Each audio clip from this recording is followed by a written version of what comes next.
Isaac Newton compiled the three laws of motion in his mathematical principle of natural philosophy, which was first published in 1687. The first law of motion, law of inertia. Law of inertia.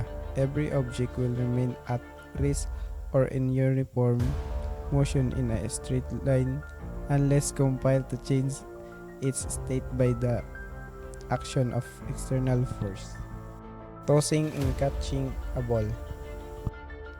In this activity, a ball is moving in the air when it tossed, but when it was caught by the boy, it stopped. If it was not caught, it will have remained in motion.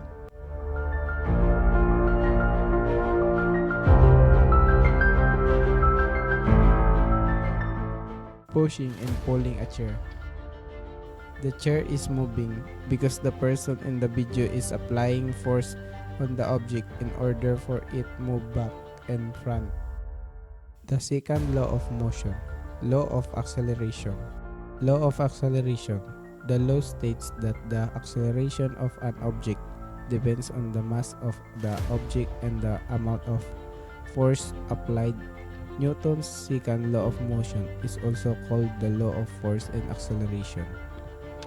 Kicking a ball with two different force. In this activity, a boy kicked a ball by using two different force. At first, he kicked the ball with less force, which made the ball roll slow. But when he kicked it more force, it rolled faster. Newton's third law, the law of interaction. Law of interaction. Whenever one object exerts a force on a second object, the second object exerts an equal and opposite force on the first. Sitting on a chair.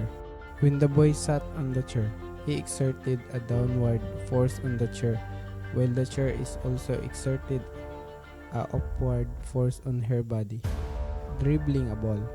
In this activity, the law of interaction is noticeable. The ball pushed downward, which was the action, and it went down and bounced back, which was the reaction. Thank you for watching. Subscribe.